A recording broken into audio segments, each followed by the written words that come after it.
Aujourd'hui est un grand jour pour nous du ministère de la Pêche et de l'Élevage et c'est avec un grand honneur que je prends la parole devant cette auguste assemblée pour lancer cet atelier pédagogique et de sensibilisation sur la loi portant principes fondamentaux relatifs à l'élevage sous examen à l'Assemblée nationale. Je salue respectivement la présence de chacun d'entre vous et vous souhaite la bienvenue dans cette symbolique salle du Palais du Peuple. Pour votre gouvernement, l'élevage figure parmi les domaines d'activité prioritaires qui devront jouer un rôle déterminant pour atteindre les objectifs de croissance économique et du PIB fixés par l'État congolais. Cependant, cette importance au secteur de l'économie nationale est confrontée à un certain nombre de contraintes qui empêchent d'optimiser son potentiel de croissance et d'accroître la compétitivité de ces filières. Cela tient, entre autres, à l'obsolescence des textes qui régissent et organisent les sous-secteurs, à la faiblesse de la productivité des cheptels, résultant de plusieurs facteurs, notamment des niveaux génétiques des races locales, des conflits armés, etc. Il en résulte une tendance générale à la baisse de la consommation de viande et de lait et une augmentation des importations. Il y a lieu de souligner à ce stade que la loi de l'élevage date de 1936. Plus de 60 ans après l'indépendance, il est inadmissible et inconcevable que cette même loi continue à régir ces sous-secteurs alors qu'il y a énormément d'innovations auxquelles cette loi ne s'adapte plus.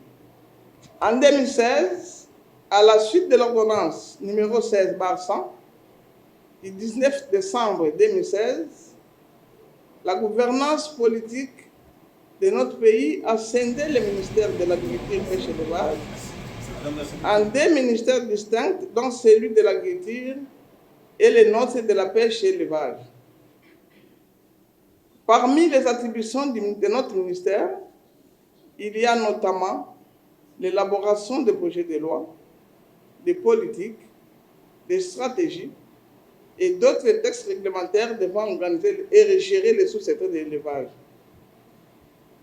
C'est ainsi qu'en 2020, dans les mêmes circonstances de temps et de lieu, un avant-projet de loi portant principes fondamentaux relatifs à l'élevage avait été élaboré par les services compétents du ministère de la Pêche et de l'Élevage, tandis qu'à l'Assemblée nationale, une initiative parlementaire sur la même matière avait été présentée par l'honorable député honoraire Annie Mombunza, dont je salue la bravoure et l'esprit patriotique.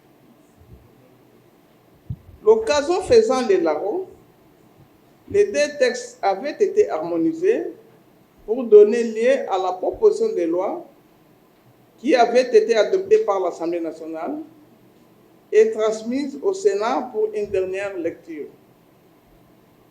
Malheureusement pour nous, le processus n'était pas allé jusqu'au bout parce que cette législature était fait mandat. Comme vous le savez, il n'y a pas d'arriéré législatif, ce qui implique pour la nouvelle législature que le processus devait reprendre là où il avait commencé. Chers participants, il s'agit aujourd'hui de la proposition de loi portant principes fondamentaux relatifs à l'élevage en République démocratique du Congo. Je voudrais d'abord parler sur l'intitulé, parce qu'en fait, nous avons connu un certain moment de difficulté où on ne sait pas différencier les matières qui sont régies par la loi et d'autres qui relèvent de règlements ou alors de la réglementation. Dans cette loi, vous n'allez pas trouver les détails. Parce que les détails ne relèvent pas de la loi, c'est de la réglementation. Et ça, ce n'est pas l'Assemblée nationale, ça, c'est le gouvernement à travers soit les décrets, soit un arrêté ministériel ou soit un arrêté interministériel. Donc c'est mieux de nous comprendre comme ça. Ça peut nous éviter également d'entrer dans des débats peut-être qui ne pouvaient pas venir ici.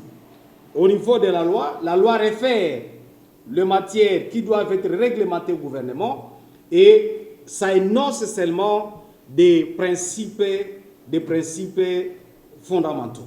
Il y a, dans la loi, nous avons estimé qu'il y ait quand même un conseil consultatif national de l'élevage, et ça, au niveau central comme au niveau de la province et au niveau local.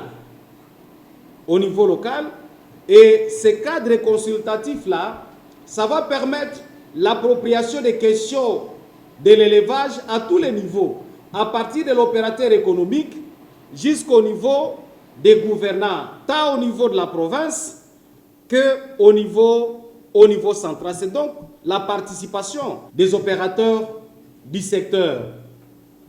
Aussi, la création d'un fonds national de soutien au développement de l'élevage et de gestion des risques et calamités. Ici, en créant ces fonds, nous avons pensé que les éleveurs méritent d'être soutenus. À l'époque, on parlait même de l'indemnisation, je ne sais pas de quoi, parce qu'il y a des mortalités qui, du reste, sont ou relèvent soit de la responsabilité peut-être du propriétaire ou même de l'État. Quand l'État ne sait pas prendre toutes les mesures nécessaires pour protéger les animaux, eh bien, les éleveurs deviennent victimes de l'imprudence de l'État ou de l'État. À un certain moment, à l'époque, on parlait de l'indemnisation. Et nous, on n'est pas à ce niveau-là, mais on s'est dit quand même, les opérateurs du secteur qui aimeraient développer l'élevage méritent un appui.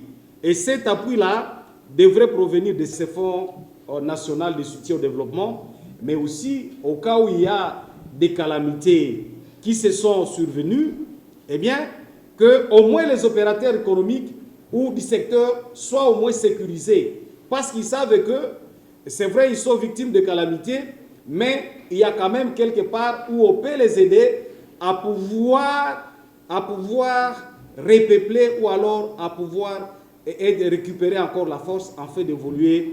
Et c'est de cette manière-là qu'on va rendre le professionnalisme ou l'élevage comme un élevage professionnel. Mais si on abandonnait seulement les éleveurs dans leur triste sort, à un certain moment, on trouve que ça ne va pas. Donc, il y a ce fonds-là également, on peut évoluer, s'il vous plaît. Il y a également la mise en place d'un système national et des structures de production, de promotion, de commercialisation, d'homologation et du contrôle d'intrants d'élevage.